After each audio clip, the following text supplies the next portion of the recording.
सबको नमस्कार। पूरे भारत में ही नहीं तो पूरे विश्व में एक विशेष प्रकार की परिस्थिति निर्माण हुई है। ऐसी परिस्थिति में हम सब लोग इस वीडियो के माध्यम से मिल रहे हैं।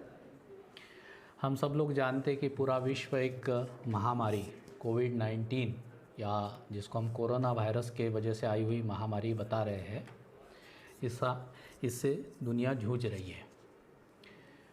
ऐसा नहीं कि ये पहली बार कोई विशेष घटना दुनिया में हो रही है, लेकिन इस प्रकार की घटना दुनिया के लिए नहीं है। पहले भी दुनिया में मानव इतिहास में ऐसी बहुत सारी घटनाएं हुई हैं कि जो हमेशा के लिए इतिहास में अंकित हो गई है, मानव की स्मृति में अंकित हो गई है। जैसे भारत के लिए रामायण महाभारत का घटना, वीर पुरुषों की गाथाओं में शिवाजी, राणा प्रताप, नेपोलियन ये दुनिया ने देखे हैं, वो हमेशा स्मरणीय है। फिर धर्म के बारे में देखेंगे तो 2020 साल पहले क्रिश्चियन धर्म की स्थापना दुनिया में हुई। 1400 साल पहले इस्लाम जन्मा। भारत में बौद्ध, सिख, जैन पंथों की स्थापना। साइंस एंड टेक्नोलॉजी के दुनिया में टीवी है, टेलीफोन है, रेलवे है, विमान है, कंप्यूटर है, मोबाइल है, बिजली है। इन सब बातों का जो इन्वेंशन हुआ वो हमेशा याद रखा जाएगा। उनके इन्वेंटर्स को, उनके डिस्कवरी जिन्होंने की, उनको याद रखा जाएगा। और कुछ संकट भी दुनिया पर आए इससे पहले भी, जिसमें 2 महायुद्ध दुनिया में घटे। बहुत बड़ा संकट था और उससे भी दुनिया पार होकर आज फिर से संवर गई है। और प्लेग जैसी और स्पेनिश फ्लू जैसी महामारी आई थी कि जिसमें करोड़ों लोग दुनिया में मरे। आज के समय में स्वाइन फ्लू है या डेंगू है, इसको भी दुनिया ने देखा है।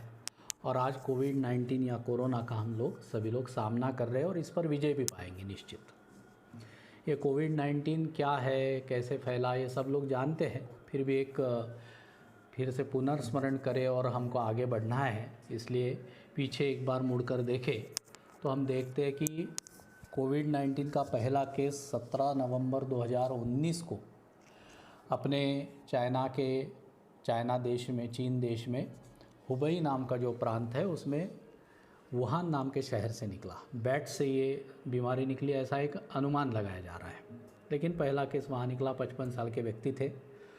और उसके बाद दुनिया को पता होते होते लगभग 1 महीना गुजर गया। चाइना ने सारा छुपा के रखा। और उसके ये बीमारी वुहान में जब फैल रही थी तब भी चाइना के वुहान शहर से इंटरनेशनल फ़्लाइट्स चल रहे थे, अमेरिका के लिए, यूरोप के लिए, भारत के लिए, अफ्रीकन कंट्रीज़ के लिए। तो वहाँ से ये बीमारी पूरी दुनिया में भी फैली। जबकि चाइना यदि पहले ही सारी दुनिया को ये बताती तो शायद कुछ हद तक इसको और कम कर सकते थे। और भारत का जो पहला केस है वो 30 जनवरी 2020 को डिटेक्ट हुआ केरल के त्रिशूर ज़िले में। जो स्टूडेंट्स वुहान से पढ़ने वाले थे वो वहाँ वापस वुहान से जब भारत आए तो उनमें ये बीमारी पाई गई। तो लगभग 2-2.5 महीने का कालावधि बीच में गया कि वुहान शहर से निकला हुआ डिसीज़ भारत में पता होते होते 30 जनवरी 2020 हो गया था। और आज हम दुनिया की स्थिति देखते हैं कि दुनिया में 40 लाख से अधिक लोगों में ये बीमारी फैल चुकी है और 3 लाख के आसपास लोग इसकी वजह से मृत्यु को प्राप्त हुए। भारत में 60,000 लोगों में ये बीमारी फैल चुकी है, जिसमें से 15,000 लोग ठीक होकर घर वापस भी गए। फिर भी हम कह सकते हैं कि 43-44 हज़ार लोगों को अभी भी ये बीमारी है, एक्टिव है वो केसेस, और उसमें 2100 लोगों की जान अभी तक जा चुकी है। और तुलनात्मक अध्ययन यदि हम करेंगे तो लोक संख्या का जो अनुपात है उसमें हम देखेंगे तो भारत में जो 100 केसेस यदि डिटेक्ट होते हैं कोरोना के तो उसमें से 5 केसेस पॉजिटिव पाए जा रहे हैं। जबकि अमेरिका जैसे एडवांस कंट्री में, वहाँ हेल्थ फैसिलिटीज़ अच्छी है, बाकी सारी बहुत सुविधाएं अच्छी है, वहाँ 100 केसेस में 15 केसेस पॉजिटिव पाए जा रहे हैं।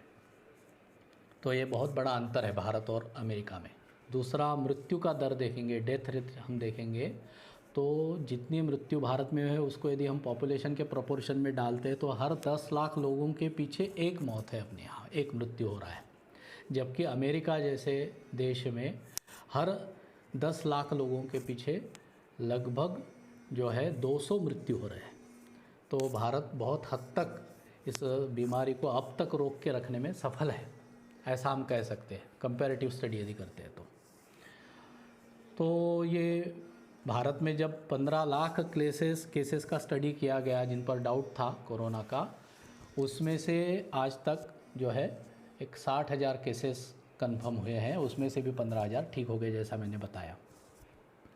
ये कैसा भारत इसमें सफल रहा और बाकी दुनिया में क्या समस्या हुई, इस पर भी हम सब लोग देख रहे हैं कि भारत में 3 मुख्य कारण हैं इस बीमारी को ठीक से हम रोक पाने के। एक तो है अपना एक सजग और कुशल राजनैतिक नेतृत्व, पॉलिटिकल विजडम जो है, पॉलिटिकल लीडरशिप का विजडम बहुत अच्छा।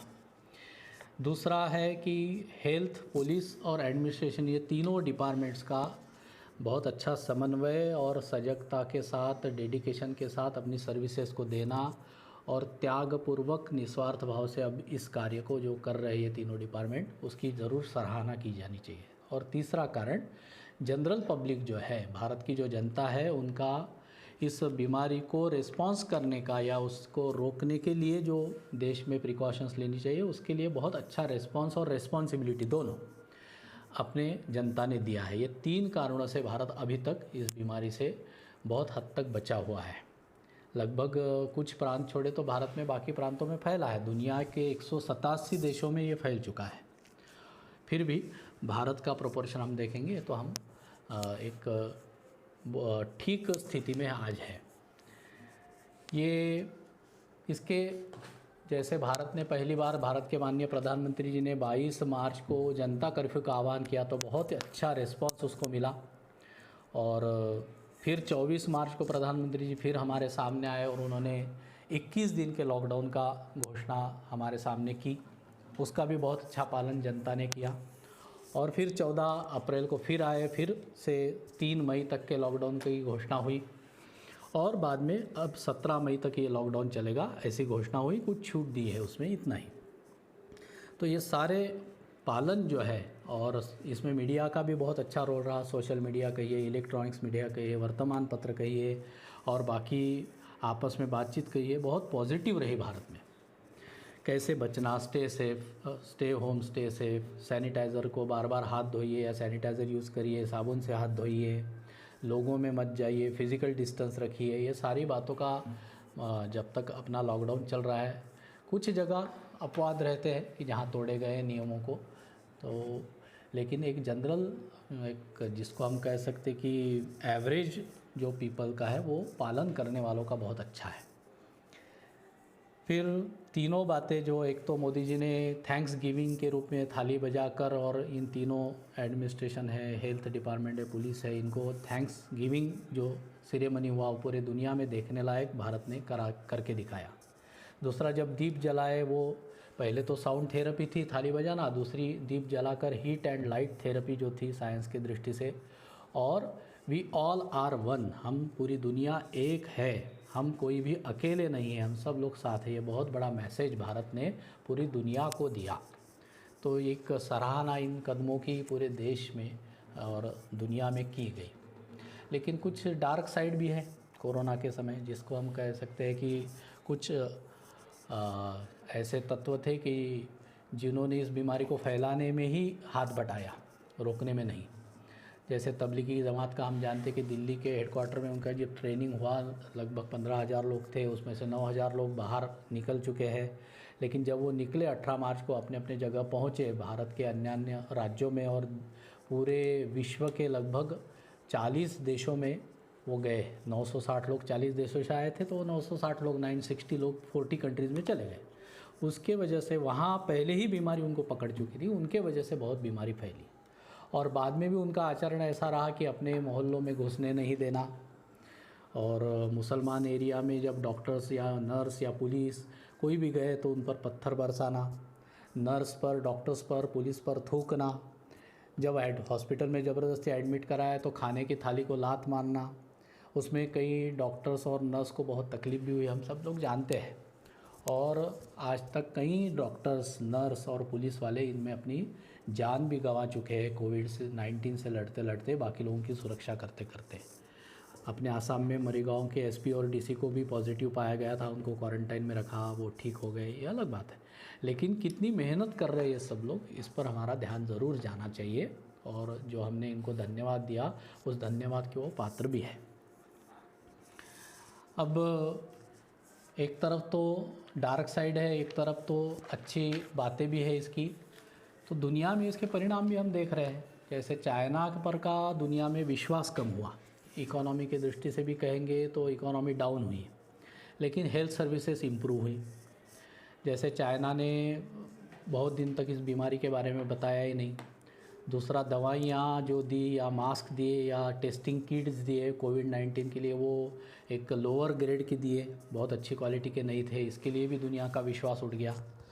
और चाइना डेब्ट ट्रैप जो है, जो देश उनके कर्ज़े में है डूबे हुए, ऐसे देशों का एक मजबूरी का फ़ायदा वो ले रहा है। जैसे श्रीलंका है, नेपाल है, पाकिस्तान है, और उधर अफ्रीकन कंट्रीज़ है, इधर ताइवान है। ऐसे कुछ देशों का जो देशों पर जो चाइना का कर्जा है उसका वो फ़ायदा ले रहा है। इसलिए एक चाइना के बारे में हम कहेंगे कि पूरी दुनिया में एक निगेटिव इमेज चाइना की गई है। इसलिए एक अमेरिका भी संकट में है। और भारत ने उसी समय में पूरे विश्व में लगभग 80 देशों को अपने यहाँ से दवाई सप्लाई की, तो एक भारत की इमेज बढ़ी। पेरिस प्रोटोकॉल जो था एनवायरनमेंट के बारे में, उसको भारत ही लीड करे, ऐसा मोदी जी से रिक्वेस्ट किया गया। अनेक देशों के प्रधानमंत्रियों ने रिक्वेस्ट की और मोदी जी उसको आज उस एनवायरनमेंट प्रोटोकॉल को लीड कर रहे हैं। और भारत ने जो जैसे पहले बताया वो भी काम, और आज जो भारत कर रहा है कि एक तो मिशन समुद्र सेतु जो है कि पानी के जहाज़ जाकर हज़ारों लोगों को वापस लेकर अपने मेन लैंड में आ रहे हैं मालदीव से, वैसे ही 64 फ्लाइट्स उड़कर जाएंगी और अन्य देशों में जाकर वहाँ के भारतीय मूल के भारतीय नागरिकों को यहाँ लेकर वापस आएगी 15,000 लोगों को, कि जो अपना वंदे भारत मिशन नाम से जाना जा रहा है। तो बहुत अच्छी बातें भी इसमें सामने आई। इकोनॉमी, जीडीपी सभी देशों की डाउन है, कुछ लोगों की माइनस में है, लेकिन भारत और चाइना दो ही देश ऐसे कि जिनकी जीडीपी ग्रोथ रेट्स जो है वो अभी तक माइनस में नहीं गई है। तो भारत से एक अपेक्षा सभी को है, क्योंकि पूरी दुनिया की इंडस्ट्री बंद है, कामकाज बंद है, लेबर्स छुट्टी पर है, तो स्वाभाविक है कि इकोनॉमी डाउन होना ये कोई बहुत अचरज की बात नहीं है, लेकिन इसको रिकवर हमको करना पड़ेगा। फिर अपने इसके बारे में, जैसे पर्यावरण को हमने मौका नहीं दिया ठीक करने का, या हमने कभी पर्यावरण का सोचा नहीं, मानव ने केवल एक्सप्लॉइट करता गया, तो उसकी भी सज़ा मिल रही है एक प्रकार से। और यदि प्रकृति को हम समय नहीं दे पा रहे तो प्रकृति ने अपना समय ले लिया इस बीमारी के बहाने, और आज हम देख रहे हैं कि नदियों का जल स्वच्छ हो रहा है, ओजोन लेयर बहुत अच्छी हो रही है, हवा का पोल्यूशन कम हो गया है, और बाकी सभी जानवरों को अच्छा मौका मिला है सुरक्षित रहने का। वो शहरों में घूमने के लिए, वो मार्केटिंग के लिए आ रहे हैं अब जानवर। तो ये भी एक अच्छी बातें हमको देखने के लिए मिल रही है। भारत में परिवारों के साथ या पूरी दुनिया में परिवारों के साथ मिलना, रहना, कहानियाँ बताना, पुराना इतिहास रामायण महाभारत के माध्यम से फिर से दूरदर्शन पर देखना, बच्चों के साथ समय देना, किचन में नए नए कुछ पदार्थ बनाना, बहुत सारे गुण लोगों में थे लेकिन उसके लिए समय नहीं मिल रहा था, वो समय अब इस महामारी ने हमको दिया है। तो क्रिएटिविटी बढ़ी, आर्ट्स को मौका मिला, और घर में मातृशक्ति का क्या महत्व है इस घर में रहने के बाद लोगों को पता चला कि अपने घर की महिलाएं कितना काम करती है और उनका महत्व क्या है। बच्चों को बहुत अच्छे संस्कार मिल रहे हैं घरों में।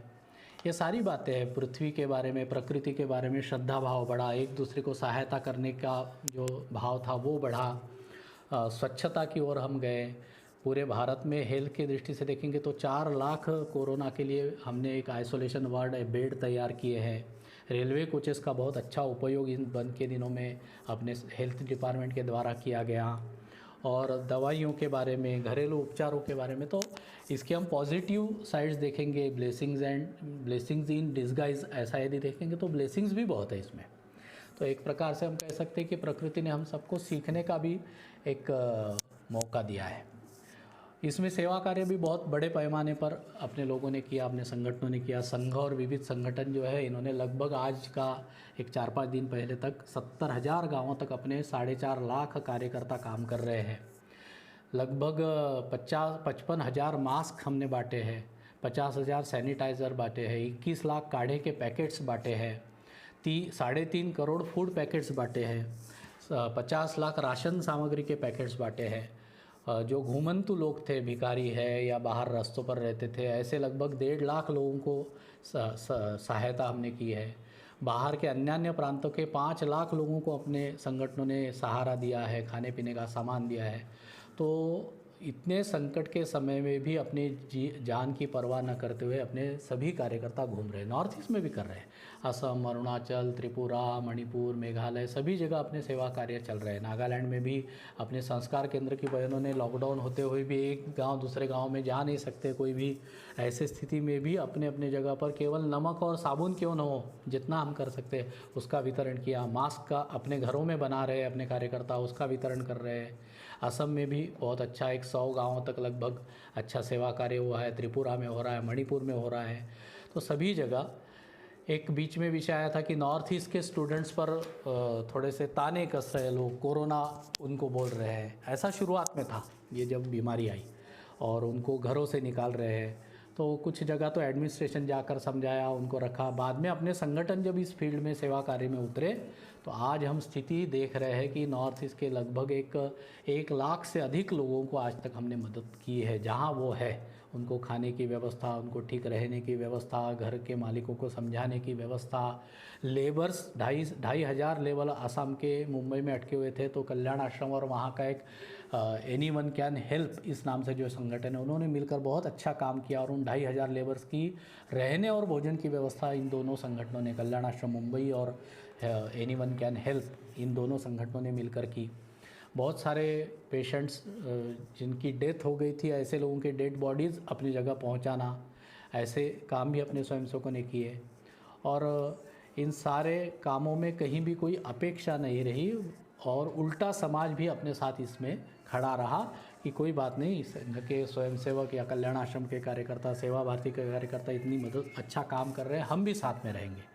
तो बहुत अच्छा कार्य चला। कुछ प्रेरक घटनाएं भी घटी। एक माँ ने चलकर, जो हैंडीकैप थी माँ, पैर से चल नहीं पाती थी, तो अपनी जो हैंडीकैप लोगों की स्कूटी रहती है, वो स्कूटी लेकर माँ गई और अपने बेटे को लेकर वापस आई अपने घर। तो 1100 किलोमीटर का प्रवास, 4 दिन वो माँ कहीं पेट्रोल पंप पर सोई, कहीं रास्ते में सोई, किंतु माँ का हृदय है वो। तो ऐसा 1100 किलोमीटर का हैंडीकैप माँ ने स्कूटी से प्रवास करके अपने बेटे को वापस लाया।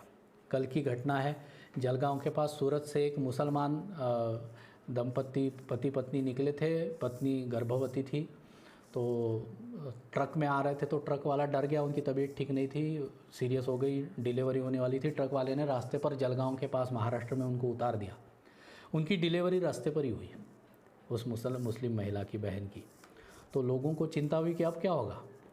तो लोगों ने अपने कार्यकर्ता को फ़ोन किया, तो कार्यकर्ता तुरंत पहुंचा वहाँ, और उसने उस बहन को लेकर हॉस्पिटल गए, उनकी सारी व्यवस्था की, उनको अपने घर से रोज़ खाना, नाश्ता, दवाई, पानी, पति भी साथ में उनके थे, उनकी भी व्यवस्था, ये सारा अभी कर रहे हैं। और वो उनकी ठीक तबीयत भी ठीक है, बच्चे की भी तबीयत ठीक है, और वो आज सुरक्षित है। तो ऐसी प्रेरक घटनाएं भी घट रही है।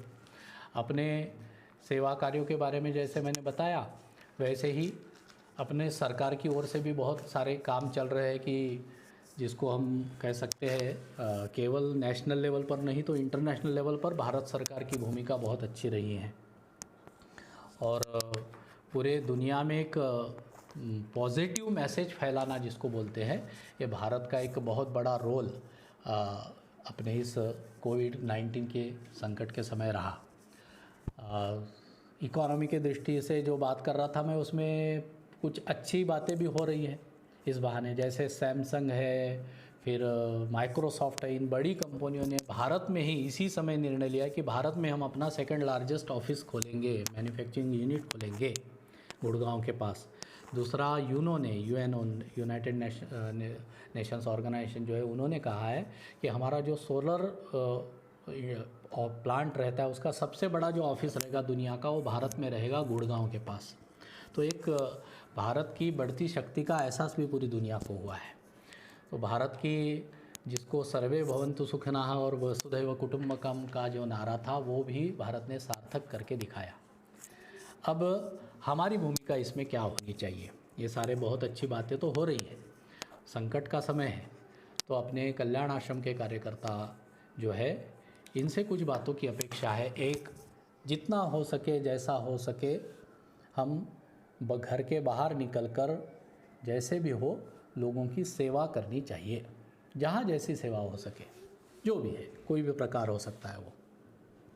दूसरी बात, गांव-गांव में अपने पूर्णकालीन कार्यकर्ता, अंशकालीन कार्यकर्ता, विलेज हेल्थ वर्कर्स, प्रकल्प समिति के कार्यकर्ता जो भी रहेंगे, उन्होंने कम से कम अपने गांव में और बाजू के गांव में जा सकते तो बहुत अच्छा अवेयरनेस प्रोग्राम्स करना। गांव में जाना, एक 15-20 लोगों को एक जगह बुलाना, फिजिकल डिस्टेंसिंग पर खड़े करना या बैठाना, और वहाँ 4 प्रकार के प्रात्यक्षिक करके दिखाना लोगों को, व्हाट्सएप के माध्यम से या फ़ोटो के माध्यम से या न्यूज़पेपर के माध्यम से, टीवी के माध्यम से। भाषण तो बहुत लोग दे रहे हैं, ऐसा करना चाहिए वैसा करना चाहिए, लेकिन हमने प्रैक्टिकल करके दिखाना 4 बातों का। एक तो अपने स्वास्थ्य के लिए कौन सा योग प्राणायाम इस समय आवश्यक है वो परमानेंट हम करते रहे, उसका एक 10 मिनट का प्रात्यक्षिक वहाँ करना, वो पहले हमको सीखना पड़ेगा। भस्त्रिका प्राणायाम है, अनुलोम विलोम है, भ्रामरी है, ये कुछ बातें हैं।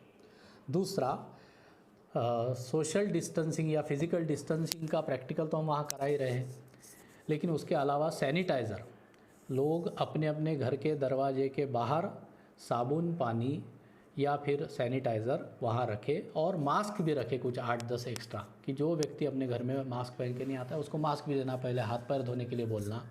ये अपने केवल कोविड के चलते ही नहीं तो परमानेंट ये व्यवस्था सभी घरों में लग जाए, इसका प्रशिक्षण हमने प्रात्यक्षिक वहाँ करके दिखाना चाहिए। इसलिए अपने साथ कुछ सैनिटाइज़र की बोतल, कुछ साबुन, ये भी अपने साथ रहे, मास्क भी रहे। जिनके पास वहाँ जो खड़े लोगों में नहीं है उनको साबुन देना, सैनिटाइज़र देना या मास्क देना, ये हमने करना चाहिए। तीसरा, अपने पास उस काढ़े का सामान चाहिए कि जो काढ़ा बनाने के लिए कहा है, गिलोई है, फिर ब्लैक पेपर है, गुड़ है, अदरक है, तुलसी पत्ता है, ऐसे जो हल्दी है, ऐसा जो उस काढ़े में डालना है उसका एक पाउडर बना ले, या उस वस्तुओं को हम वहाँ ले जाए और वहाँ करके दिखा दे एक बार प्रैक्टिकल, तो लोगों के ध्यान में आएगा करना चाहिए ऐसा ही। और जिनके पास नहीं है उनको वो छोटे छोटे पैकेट्स बनाकर काढ़ा पाउडर जो है वो उनको दे देना और कैसे बनाना है वो बताना।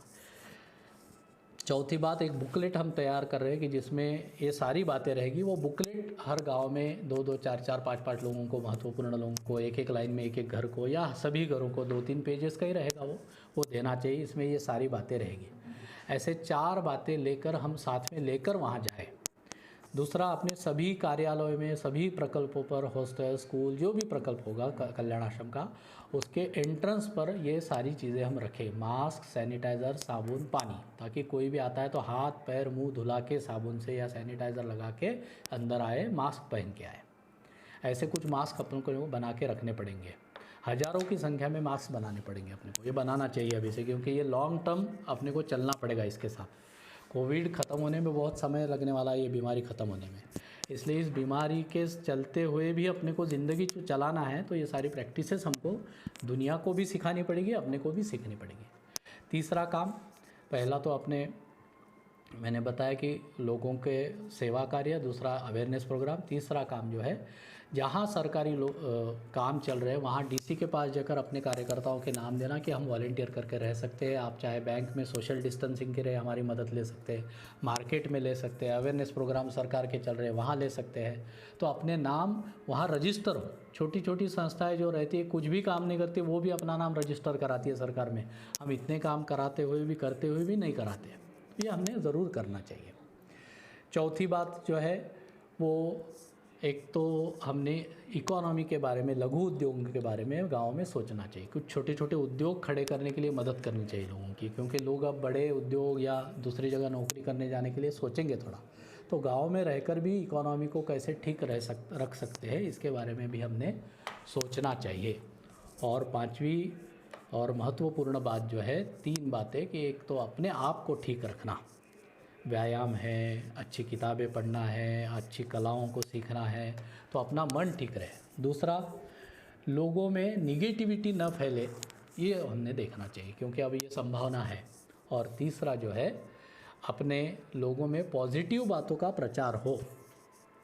मतलब लोगों को ये बताना चाहिए कि ये संकट तो है, महामारी तो है, लेकिन इसके साथ हमको जीना सीखना पड़ेगा। कितने दिन घर में बैठेंगे? तो ये सारी बातें जो बताई, हैबिट्स डालनी पड़ेगी दुनिया समाज में, हमको ये सिखाना पड़ेगा। और पॉजिटिविटी इसका मतलब है कि ब्लेसिंग्स इन डिस्गाइज, ऐसे सोचना चाहिए इसको कि पर्यावरण ठीक हुआ, हमको हेल्थ के बारे में बहुत अवेयरनेस मिला। पहले महामारियाँ थी, उसमें कोई गाइडेंस नहीं था, कोई दवाइयाँ पता नहीं चलती थी, कब महामारी आती है, कैसे आती है, उसके लक्षण क्या है, किसी को कुछ पता नहीं चलता था क्योंकि था नहीं कुछ। आज हमारे भाग्य से वो ये सारी सुविधाएं उपलब्ध है, हर मिनट की जानकारी, हर चीज़ की जानकारी हमको मिल रही है। तो लोगों को ये बताना चाहिए, इसके लिए भगवान का हमको धन्यवाद करना चाहिए कि ऐसे अवेयरनेस के समय में ये महामारी है और अवेयरनेस इसके बारे में पूरा है। महामारी को भी हम पहचान चुके हैं, उसके उपाय को भी पहचान चुके हैं, उसके प्रिकॉशंस को भी हम जानते हैं। तो हमने इसको धन्यवाद के रूप में देना चाहिए भगवान को कि ये सब हम जान रहे हैं। कम से कम पहले के लोग ये भी नहीं जानते थे। तो और अच्छी कलाओं को अपने दिखाने का मौका मिल रहा है, अच्छी किताबें पढ़ने का मौका मिल रहा है, लोगों की सेवा करने का एक भगवान ने हमको मौका दिया है, नई चीज़ सीखने का मौका दिया है। बहुत सारे नए शब्द हम सीखे हैं, पैंडेमिक है, फिर क्वारंटाइन है, फिर लॉकडाउन है, कितने सारे शब्द हमने सीखे। हेल्थ के बारे में बहुत सारी बातें हमने जानी है, इकोनॉमी के बारे में जाना है, और बाकी अन्य बातों के बारे में बहुत अच्छी जानकारी है। एक दूसरे को सहायता करने की समाज में प्रवृत्ति बढ़ी है, दुष्ट प्रवृत्तियां ध्यान में आई है, मातृ शक्ति का महत्व पता चला है, पर्यावरण का महत्व पता चला है। तो एक प्रकार से प्रकृति ने हमको सीख का मौका दिया है, ऐसा हम सबको कहे। और ये ध्यान में रखें कि be courageous and give courage to others, be hopeful and spread hopefulness in others. ये हमने सीखना चाहिए, ये करना चाहिए, ये अपने आचरण में लाना चाहिए। और be positive and spread positivity in among others, in the society also, in our family also. ये सब हमने सोच कर इस मंत्र को लेते हुए और शक्ति के साथ और अच्छे मन के साथ, सच्चे मन के साथ इस महामारी से हम लड़ेंगे और इस पर विजय पाएंगे, ऐसा विश्वास मुझे लग रहा है। और हम सब लोग भी इसी विश्वास के साथ सबको हिम्मत देते हुए आगे बढ़ेंगे, ऐसा मुझे लग रहा है। और इस विश्वास को फिर से एक बार दृढ़ कर हम काम में लगेंगे, ऐसी मुझे आशा है। इतना ही कहते हुए ये विषय मेरा मैं समाप्त करता हूँ। धन्यवाद। राष्ट्रभक्ति ले हृदय में, हो खड़ा यदि देश सारा, संकटों पर मात कर यहाँ, राष्ट्र विजयी हो हमारा। भारत माता की जय।